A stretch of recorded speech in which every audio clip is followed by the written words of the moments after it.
stranded in the dark. The impact threw Ilara forward against her restraints with enough force to crack ribs. Pain blossomed across her chest as the escape pod systems shrieked in terminal protest, displays flickering between emergency protocols and total failure. Through the viewport, she caught disorienting glimpses of a landscape that shouldn't exist. Purple-tinged vegetation beneath a sky, the color of bruised flesh. Proximity alert, the pod's AI announced with maddening calm, as if they weren't already embedded in the planet's surface. Atmosphere contains toxic compounds. Recommend full environmental protection. Ilara coughed, tasting copper. Little late for recommendations, CRA. The descent had been catastrophic, nothing like the controlled emergency procedures she trained for. One moment, the terraforming vessel Cradle had been maintaining stable orbit around the uncharted planet designated XR-27. The next, alarms blared as the ship's core destabilized. She'd barely made it to an escape pod before the Cradle fragmented, scattering debris and escape pods across the planet's surface. Now she was here, wherever here was. With trembling hands, Ilara released her harness and fell forward onto the pod's floor. Every movement sent lightning bolts of pain through her torso. The reinforced glass of the viewport had cracked but held, revealing a dense forest of twisted vegetation. Thick vines with serrated edges had already begun creeping across the pod's exterior, as if the planet itself were attempting to digest the foreign object. QORA. Run diagnostics on communication systems. The AI's voice sputtered with interference. Communication array damaged beyond functional capacity. Beacon operating at 23% efficiency. Range limited to upper atmosphere. No orbital bodies detected within signal range. Ilara closed her eyes, processing the implications. The Cradle had been a state-of-the-art terraforming vessel, carrying a crew of 40 specialists and enough equipment to reshape an entire planet's ecosystem. The corporation wouldn't write off that investment easily. They'd send search parties, eventually. The question was whether she'd be alive when they arrived. Life support status. Filtration system operating at reduced capacity. Estimated functionality. 36 hours at current settings. Emergency provisions. Standard emergency kit intact. Medical supplies, rations for 7 days, portable shelter components. Ilara dragged herself to the emergency locker and extracted the environmental suit. The lightweight material was designed to filter toxic atmospheres for short durations, meant as a stopgap until rescue, not a long-term solution. She struggled into it, each movement sending fresh waves of pain through her chest. With the helmet sealed, Ilara gathered what supplies she could carry and prepared to exit the pod. The outer door was partially jammed, requiring her to expend precious energy forcing it open. When it finally gave way, she nearly tumbled out onto the alien soil. The atmosphere was thick with particles that swirled in violet eddies, giving the landscape a dreamlike quality. Gravity felt slightly heavier than Earth standard, and the air, what little filtered through her suit's systems, carried a metallic tang that lingered at the back of her throat. Ilara activated her suit's scanner, sweeping the immediate area for radiation or acutely toxic compounds. The readings were concerning but not immediately lethal. If the suit's filters held, she might have a chance to find shelter and extend her survival window. She took a careful step forward, testing the ground. It held her weight, though it had an unsettling sponginess. Around the crash site, the strange vegetation had been flattened or scorched, creating a small clearing. Beyond that perimeter, the alien forest waited, dense, primordial, and utterly foreign. QORA. Any sign of other pods? She asked, knowing the AI was still operational in the short-range communications of her suit. Negative. However, multiple impact signatures detected within a 50-kilometer radius. Data insufficient to determine if signatures represent escape pods or ship debris. 50 kilometers might as well be on another planet in her condition. Still, knowing others might have survived gave her purpose. She needed to find more sustainable shelter, secure her immediate survival, and then worry about finding other survivors. Scan for structural anomalies within walking distance. I need shelter. After a moment, Kaora responded.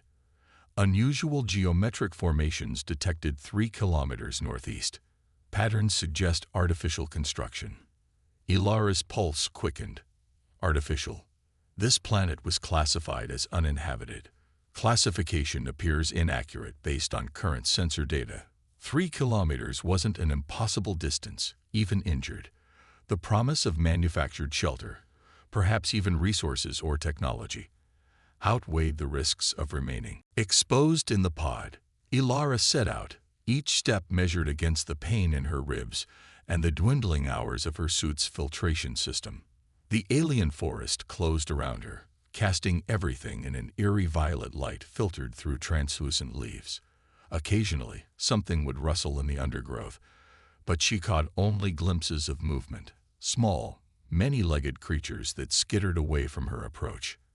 After an hour of cautious progress, Ilara reached a ridge overlooking the shallow valley.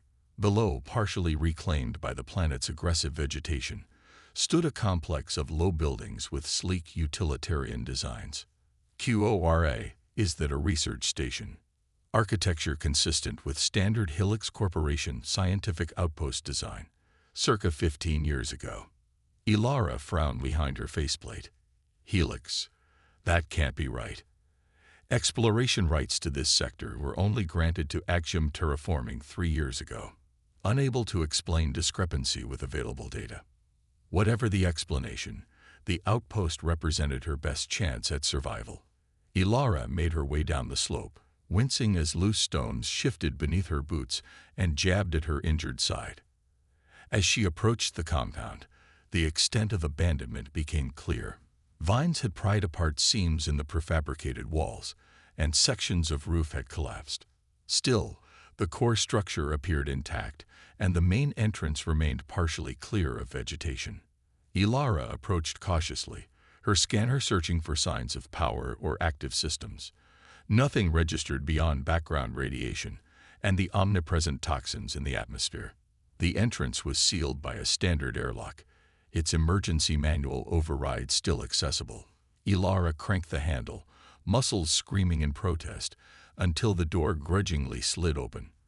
The airlock beyond was dark, illuminated only by the filtered light from outside and the glow of her suit's headlamp. QORA. Analyze interior atmosphere. Toxic compounds present, but at lower concentrations than exterior. Air filtration systems appear to remain partially functional despite power loss. That was a stroke of luck.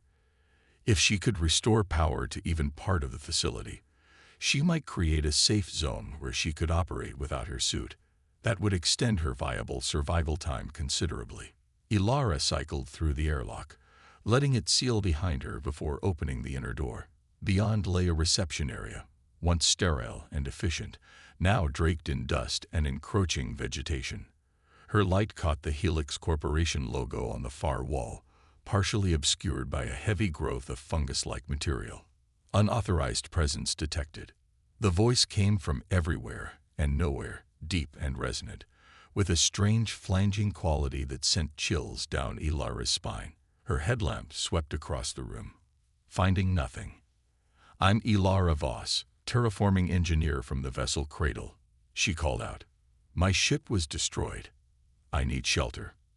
Silence answered her, stretching until she began to doubt she'd heard anything at all. Then movement, a shadow detaching from deeper shadows in the corner of the room. Her light found it, and Ilara's breath caught.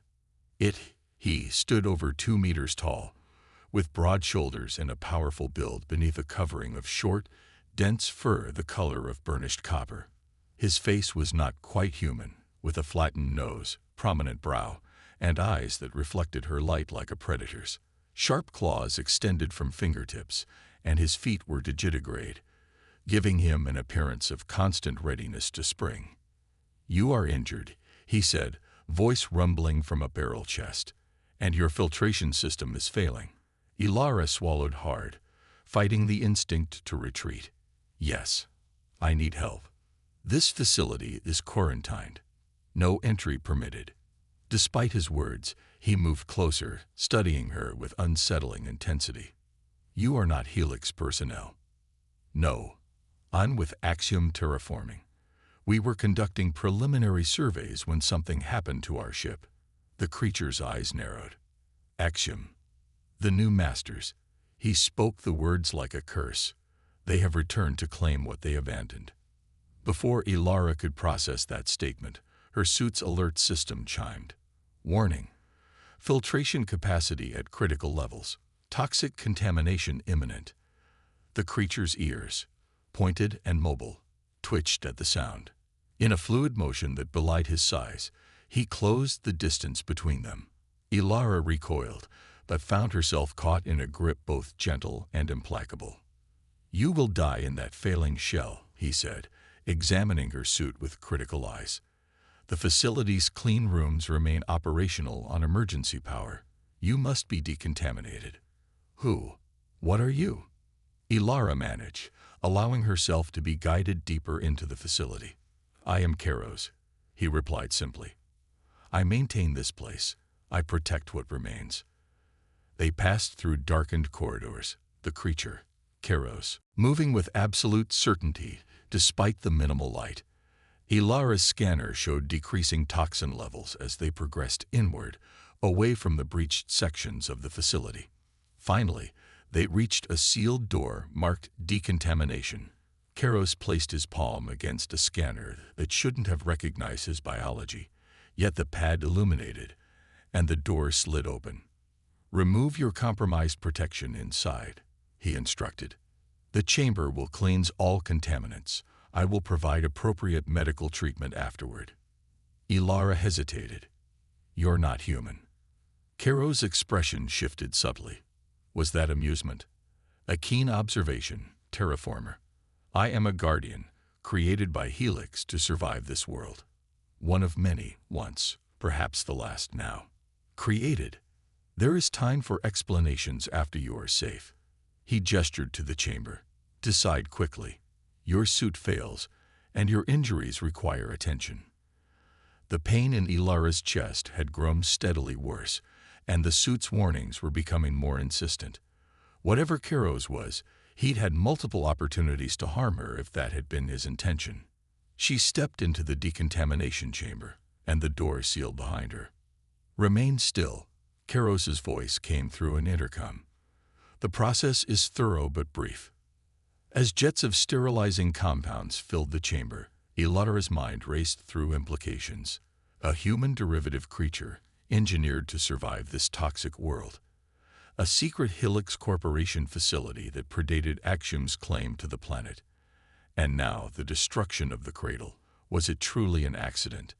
When the decontamination cycle completed and the inner door opened, Keros waited beyond with a bundle of simple clothing and a medical kit. Change and come.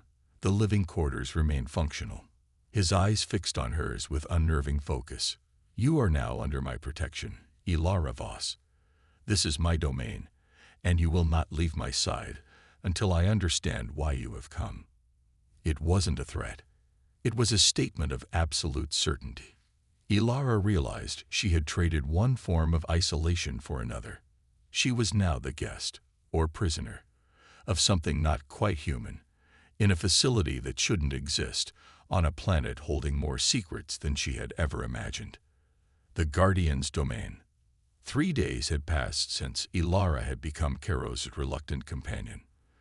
The living quarters he'd led her to were Spartan but functional, a small suite of rooms once meant for researchers, now serving as her comfortable prison.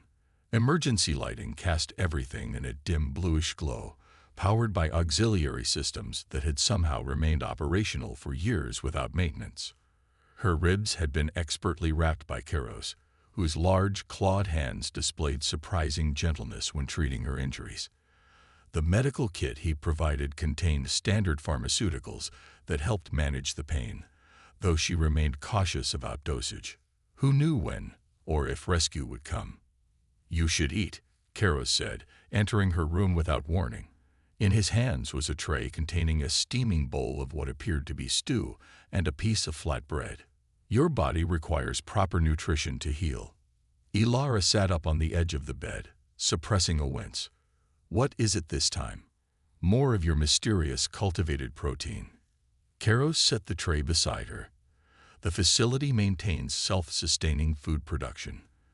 The protein matrices are supplemented with adapted fungal cultures that grow in the hydroponics level. She took a cautious bite. The taste was bland but not unpleasant, nutritionally complete but designed for function rather than enjoyment. Like everything else about this place, you still haven't told me what this facility was for, she said between mouthfuls. Or why you're here, or why I can't leave. Karos settled his massive frame against the wall opposite her bed, arms crossed over his chest. His copper fur caught the dim light, creating an almost metallic sheen. Despite his intimidating appearance, Ilara had begun to read his expressions, the subtle twitches of his ears, the way his eyes narrowed slightly when considering his words. This was Outpost Thea, he finally said, a Helix Corporation bioengineering research station established to study XR-27's unique biochemistry. Before Axiom acquired exploration rights, Ilara added. Karos's lips pulled back slightly, revealing pointed canines. Not quite a snarl, but close. Axiom did not acquire rights. They purchased Helix's biological weapons division during corporate restructuring. This planet was part of the package, an asset transfer buried in subclause documentation. Ilara set down her spoon. Biological weapons. Axiom is a terraforming company. Is it? Karos tilted his head. What does terraforming involve, Ilara Voss? The wholesale destruction of existing ecosystems to make them suitable for human habitation. The difference between that and a biological weapon is largely one of intent, not mechanism. The implication struck her like a physical blow. The Cradle was on a preliminary survey mission. We weren't deploying anything yet. She hesitated. But you think we were shot down because of what this planet contains, what you contain. I draw no conclusions yet. I merely observe that your arrival coincides with the first orbital presence since the evacuation 15 years ago. His ear flicked. And now you are here, while I have detected multiple other impact sites across the region. My crewmates might be alive, Ilara said, setting the food aside. I need to find them. The atmosphere will kill an unprotected human in hours. Your suit is compromised. They will have faced the same challenges you did, with perhaps less fortune. Then help me find them. She stood, ignoring the protest from her ribs. You know this planet. You're adapted to its environment. With your help, I could locate survivors and bring them back here. Karos regarded her steadily. And if I leave this facility unattended, if I escort you across uncertain terrain toward unknown outcomes, the security protocols I maintain are delicate. What remains sealed must stay sealed. What are you protecting, Karos? What's so important that you'd let innocent people die? His massive frame straightened, and for the first time, Ilara felt genuine fear in his presence. Something ancient and predatory flashed behind his eyes. The reason this planet was quarantined, he said softly. The reason I was made. Before she could press further, an alarm sounded, a low, pulsing tone that echoed through the facility's corridors. Karos's head snapped toward the door, ears pivoting like radar dishes. Perimeter breach, he growled. Someone approaches from the northeast quadrant. Hope surged in Ilara's chest. Survivors from the Cradle. Stay here, Karos commanded, already moving with that fluid and impossible speed. Lock the door behind me. I'm coming with you, Ilara insisted, following despite the pain. If it's my crew. Karos whirled, suddenly blocking the corridor with his imposing presence. Your presence may complicate matters. These could be your companions, or they could be something else entirely. Until I know which, you will remain secure. The authority in his voice brooked no argument, but Ilara had never responded well to commands. I've spent 3 days as your guest/prisoner. If there's even a chance of finding my crewmates, I need to be there. For a tense moment, They stared at each other in silent standoff. Then, surprisingly, Kairos relented. "Stay behind me. Speak only when addressed. Touch nothing." Each condition was delivered with absolute finality. "Your safety is paramount." Together they moved through the facility's corridors, Kairos leading her through sections she hadn't been permitted to explore before. They passed laboratories with equipment draped in protective coverings, storage areas with sealed containers, and rooms whose purposes remained mysterious. Everything was meticulously maintained despite years of abandonment. Kairos doing, she presumed. They reached the facility's security center, where wall-mounted screens displayed feeds from exterior cameras. Most showed only the encroaching vegetation, but one captured a figure making its way toward the main entrance, a human in an environmental suit similar to hers, moving with the cautious steps of someone injured or exhausted. One visitor, Kairos observed. Axiom insignia on the suit. Armed. Ilara squinted at the screen. "That's Reese, security officer from the cradle. He's not a threat. All armed intruders are potential threats. He's my crewmate," she insisted. "Please, Kairos. He might know what happened to the ship to the others." After a long moment, Kairos nodded once. "I will admit him to the decontamination chamber. You may speak with him there, behind protective barriers. If his story aligns with yours, we will proceed accordingly." They made their way to the entrance, where Kairos activated the external communication system. "Identify yourself," he commanded, his voice echoing through the exterior speakers. On the security feed, they watched Reese startle, hand dropping to the sidearm at his hip. "This is Security Officer Damon Reese from the Axiom vessel Cradle," he replied, voice scratchy through the damaged comm system. "I'm seeking shelter and medical attention." "Reese," Ilara called, leaning toward the microphone. "It's Ilara. I'm inside. You're safe." Kairos shot her a warning glance but didn't interfere. "Ilara." "Thank God," Reese said, palpable relief in his voice. "Is there a medical team? My suit's filtration system is failing, and I've got exposed skin where it was damaged during landing." "We'll get you inside," she promised. "There's a decontamination protocol. It's a little intense, but it works." Kairos took control of the communication. "Surrender your weapon before entering. Place it in the exterior receptacle, then proceed to the airlock." Through the camera, they watched Reese hesitate, glancing at his sidearm. "Who am I speaking to? Is this a Helix facility?" "It's complicated," Ilara cut in. "But I promise you're safe. Reese, please do as he says."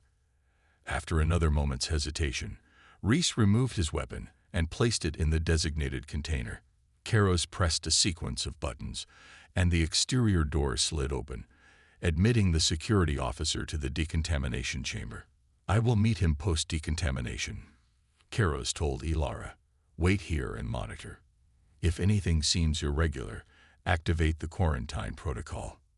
He pointed to a large red button on the console. "Irregular how?" she asked, but he was already gone, moving with that uncanny silence despite his size. On the monitor, Ilara watched Reese complete the decontamination process. When he emerged from the chamber into the inner room, his expression upon seeing Kairos for the first time was almost comical: shock, fear, and confusion cycling in rapid succession. "What the hell is that?" His voice came through the speakers. "I am Kairos," came the level reply. "Guardian of Outpost Thea. You are now within my domain. Security Officer Reese." "Ilara," Reese called, hand instinctively reaching for a weapon that was no longer there. "Are you okay?" She pressed the comm button. "I'm fine, Reese. Kairos has been taking care of me. He's not what you think." Kairos escorted the still wary security officer to the monitoring station where Ilara waited. Reese looked worse for wear. His face was drawn, with angry red welts visible where toxic atmosphere had seeped through his damaged suit. When he saw Ilara, he rushed forward to embrace her, then stopped short, eyeing Kairos with undisguised suspicion. "What happened to the cradle?" Ilara asked, breaking the uncomfortable silence. Reese's expression darkened. Sabotage. Someone rigged the conversion engines to destabilize during our first orbital refinement pass. By the time alarms sounded, we were already coming apart. He glanced at Keros. At first I thought it was an accident, but then I saw the dropships. Dropships? Ilara echoed. Military grade, unmarked. They came in right after we started breaking up. Not rescue craft. These were combat deployment vehicles. Reese winced, touching one of the welts on his neck. I think they were waiting for us to fall. Keros's eyes narrowed to slits. They have come for what remains. Ilara looked between them. What remains of what? Will someone please tell me what's going on? After a long moment, Keros gestured for them to follow. It is time you understood what you have stumbled into. He led them deeper into the facility, past laboratories, and into a section Ilara hadn't seen before. Unlike the rest of the outpost, this area showed signs of more recent use. The surfaces were clean, the emergency lights brighter, and the air carried a faint antiseptic smell. They entered what appeared to be a control center, with multiple workstations arranged around a central holographic projector. Keros pressed his palm to a scanner, and the systems hummed to life, casting the room in a pale blue glow. Outpost Theo was established 17 years ago. He began activating the main display. Its official purpose was to study XR-27's unique biochemistry for potential pharmaceutical applications. Its actual purpose was Project Guardian. The hologram flickered, displaying rotating models of creatures similar to Keros, some more human in appearance, others less so, all sharing the same basic design principles of strength, adaptability, and predatory characteristics. Biological constructs. Keros continued, engineered to survive in toxic environments, where standard human operations would be impossible. We were designed to prepare hostile worlds for human habitation, or to deny them to others. Reese stared at the display. You're telling me Helix created what? Super soldiers. Guardians. Keros corrected. Sentinels. Caretakers. We were bonded to specific territories, designed to protect and maintain them until retrieval. His expression shifted subtly. But the project was deemed too dangerous, too effective. Some of my kind developed beyond their programming, became unpredictable. What happened to the others? Ilara asked softly. Terminated during evacuation protocols. I was different. My function included facility maintenance. I was deemed essential to preserving the research until a proper containment team could return. Keros's ears flattened slightly. They never came. Until now. Reese stepped closer to the display. So when Axiom bought Helix's bioweapons division, they acquired a planet with dormant research of incalculable value, Keros finished, and a single functional guardian. Ilara's mind raced through implications. The dropships Reese saw, they're not here for survivors. They're here for you, for whatever created you. The substance we called catalyst. Keros confirmed, bringing up new images on the display. Molecular structures of impossible complexity. A compound unique to this planet that enables radical genetic adaptation. It is what made my creation possible. In the wrong hands, it could be weaponized beyond imagination. And Axiom doesn't know, Ilara realized. They thought they were buying a potential terraforming site, not a biological weapons facility. That's why the cradle was sabotage. Someone else wants the catalyst. Keros nodded gravely. And they will not stop until they have secured it, or destroyed all evidence of its existence, including us. Reese ran a hand through his hair, wincing as he accidentally brushed one of his chemical burns. So we're caught between corporate warfare over a superweapon that nobody's supposed to know about. Perfect. We need to warn any other survivors, Ilara said, and find a way off this planet before these mercenaries locate us. The facility's communication array could be modified to broadcast on Axiom emergency frequencies, Keros suggested, but powering it would require diverting energy from life support systems. A temporary but significant risk. Do it, Reese said immediately. If anyone else made it down in pods, they need to know they're being hunted. Ilara studied Keros, noting the subtle tension in his powerful frame. There's something else, isn't there? Something you haven't told us yet. Keros's gaze met hers, and in that moment, she glimpsed the weight of years of solitude and purpose. I am not merely protecting the research, Ilara Voss. I am protecting the planet itself.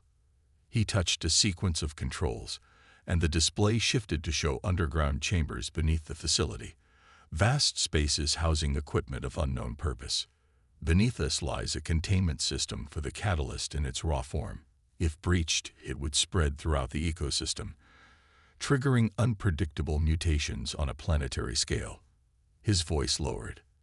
The fail-safes require constant maintenance. This is why I could not leave to search for your companions. Why I cannot abandon my post, even now. The implication struck Ilara with terrible clarity. Keros wasn't just a creation of the facility. He was its linchpin, the only thing preventing an ecological catastrophe that could transform the entire planet into something even more deadly. So we're trapped between people who want to weaponize this catalyst and the risk of it escaping containment, she summarized grimly. And you've been maintaining these systems alone for 15 years. It is my purpose, Keros said simply. But now that purpose has expanded to include your protection. Reese glanced between them. So what's the plan? We can't fight military contractors with whatever scraps we can find here. Ilara thought for a moment. We need more information. Who these people are, how many, what resources they have. She turned to Keros. Does this facility have any surveillance capabilities beyond the immediate perimeter? The security system includes aerial drones, though most have degraded over time. 3 remain functional, with limited range and power. Deploy them, she decided.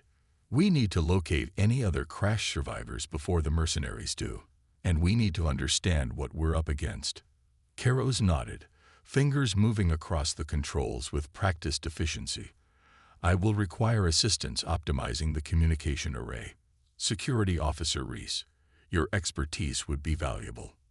Reese straightened, professional instincts kicking in despite his injuries. Just point me in the right direction. As the two began working on separate consoles, Ilara studied the facility schematics now displayed on a secondary screen. The outpost was larger than she had initially believed, with sections that extended deep underground. If mercenaries were coming, this would be both their fortress and their potential tomb. Keros, she said quietly, if it comes to it, if we can't defend this place, is there a way to neutralize the catalyst, to make sure no one can use it? His hands paused over the controls, and when he spoke, his voice carried a weight she hadn't heard before. Yes, a purge protocol exists, but its implementation would be absolute. Nothing would survive within a 100-kilometer radius. Including us, she concluded. Including us, he confirmed. It is the final option, to be employed only when all others have failed. Ilara nodded slowly, understanding settling like a cold weight in her stomach. The crash had stranded her on this toxic world, but Keros's revelation had trapped her in something far more dangerous, a secret war over a substance that could change the nature of power in the solar system. And somewhere outside, in the poisonous jungle, unknown forces were closing in, hunting for the very place where she now stood. Hunters in the mist. The surveillance drone's feeds flickered on the main display, transmitting stuttering images as it skimmed the tops of the violet-hued forest. 5 days had passed since Reese's arrival, and the situation had grown increasingly precarious. Ilara leaned closer to the screen, searching the footage for any sign of movement among the dense vegetation. There, she said, pointing to a brief flash of metal visible through a gap in the canopy. Zoom in on Quadrant 7. Keros manipulated the controls with practiced ease, focusing the drone's damaged optics on the area she indicated. The image resolved to show a temporary encampment, sleek prefabricated shelters bearing no identifying markings, surrounded by sensor arrays and automated defense turrets. Military-grade equipment, Reese observed from his position at the communications console. The security officer had recovered somewhat from his injuries, though the chemical burns on his neck and arms would leave permanent scars. That's not standard search and rescue gear. Nor is it Axiom property, Ilara added, studying the layout. Based on the positioning, I'd estimate 20 personnel, minimum. Karos nodded in agreement. They have established 3 such outposts within the drone's turbulence range. Their search pattern suggests methodical sector clearing, moving inward from the cradles to Brisfield. Looking for survivors? Reese asked. Eliminating them, Karos corrected grimly. The drone captured this footage yesterday. He switched to a different feed showing 2 figures in environmental suits stumbling through the forest. They wore the distinctive blue and white of Axiom technical staff. Behind them, barely visible through the toxic mist, 3 figures in unmarked black tactical gear moved with predatory purpose. The footage jumped, the drone's degraded systems struggling to maintain continuous recording, and when it resumed, the Axiom personnel were down, their suits breached, their bodies convulsing as the planet's atmosphere did its work. The tactical team methodically collected their identification and communication devices before moving on.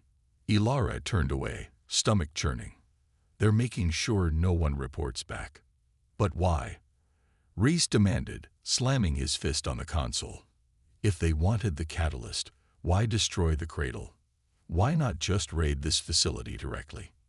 Because they do not wish to alert Axiom to the true nature of their acquisition, Karos explained. A terraforming vessel lost to catastrophic system failure is unfortunate but not suspicious. A direct assault on a planetary research station would raise immediate questions. They're covering their tracks, Ilara realized, making it look like an accident while they secure what they came for. Precisely. Karos brought up a topographical map of the surrounding area. The mercenaries have been systematically eliminating crash survivors while establishing a perimeter around this region. Their final target will be this facility. Reese ran a hand through his hair. So we're completely surrounded by professional killers on a planet that wants us dead, protecting a substance that could destroy or reshape human civilization. Fantastic. Ilara studied the map, focusing on the patterns emerging in the mercenaries' movements. They don't know we're here specifically. They're still searching. That gives us time. Time for what? Reese asked. We've been trying to boost the communications array for days with no success. The atmospheric interference is too strong for our equipment. Then we adapt, Ilara said, determination hardening her voice. We can't stay here waiting to be found. We need to be proactive. Karos tilted his head, regarding her with those unsettling reflective eyes. What do you propose, Ilara Voss? She pointed to a location on the map, approximately 15 kilometers southeast of their position. There, the drone spotted what looks like an intact section of the cradle's communications module. If we could salvage key components, we might be able to boost our signal enough to reach orbit.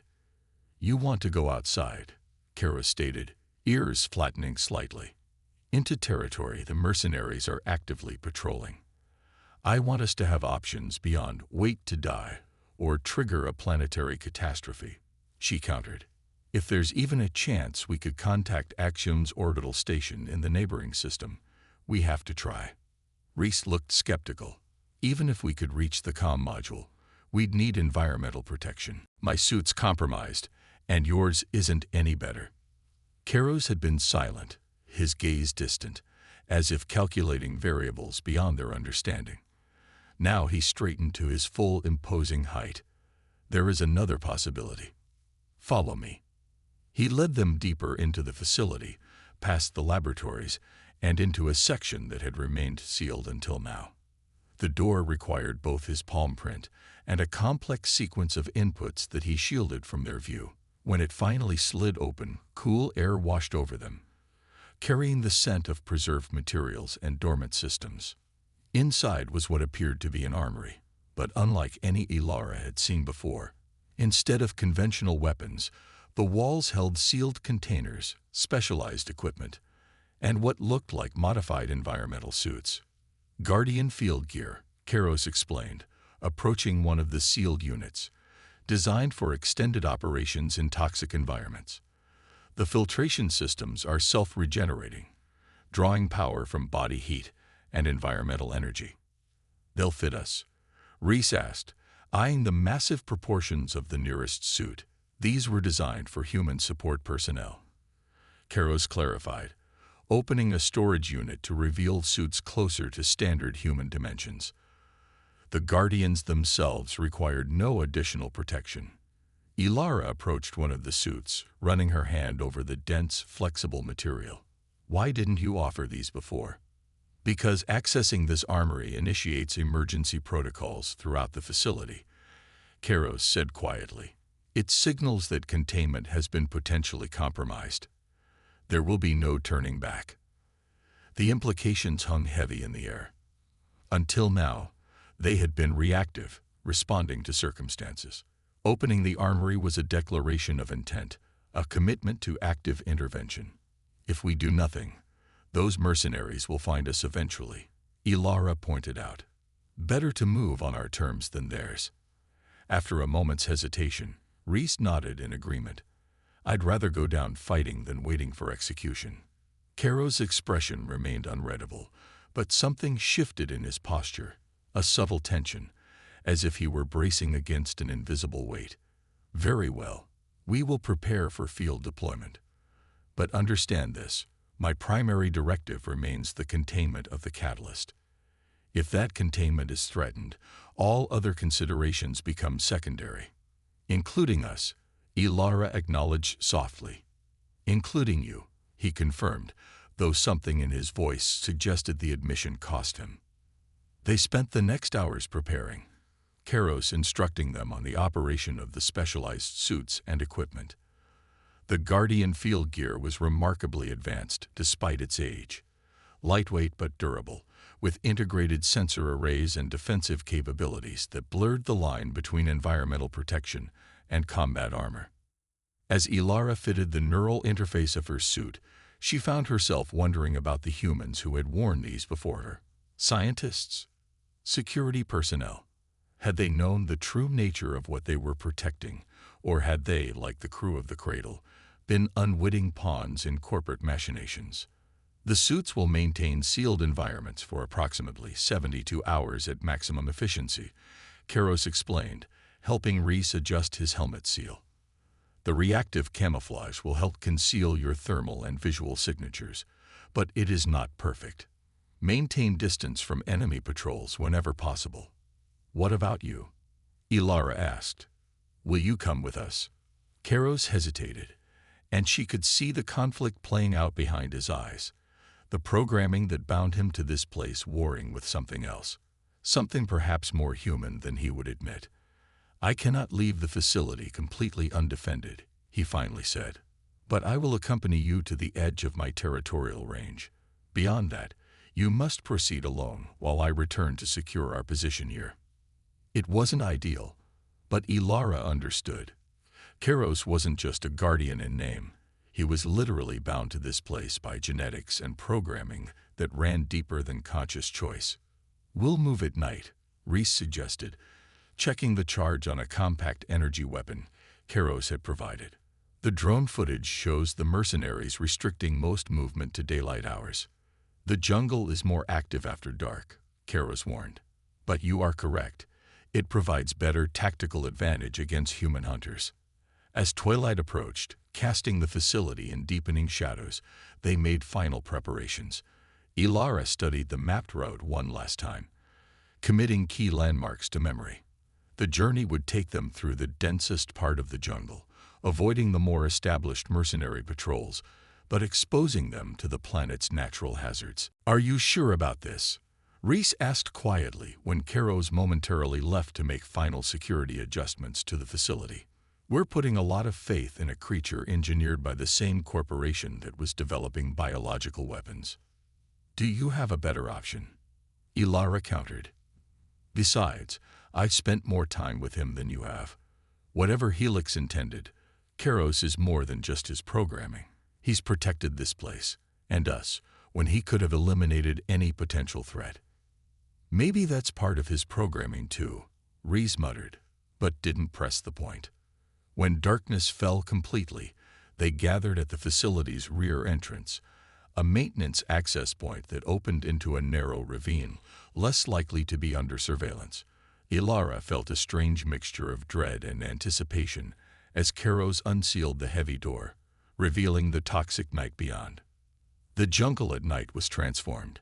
Bioluminescent spores drifted through the air like luminous snowflakes, casting everything in an ethereal blue glow.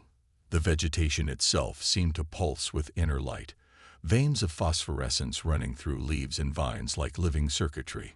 Beautiful, Ilara breathed, the word fogging her helmet's faceplate momentarily. And deadly, Keros reminded her. The increased bioluminescence corresponds with higher spore activity.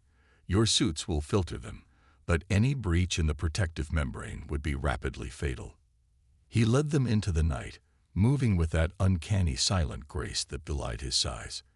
Ilara and Reese followed, their suits' sensors constantly analyzing the environment and displaying warnings on their helmet HUDs. The toxic compounds in the air registered as a constant red haze in their augmented vision, while potential biological threats appeared as pulsing yellow markers. They traveled in silence for the first hour, the only sounds the soft crunch of their boots on the spongy ground and the occasional distant cry of some alien creature. The jungle seemed to close around them, branches reaching like grasping fingers, vines shifting subtly as if drawn to their movement. The plants are reactive to heat and motion, Keros explained softly when Ilara flinched away from a particularly aggressive tendril. They evolved to trap small prey during nocturnal feeding cycles. Wonderful, Reese muttered. Even the shrubbery wants to kill us.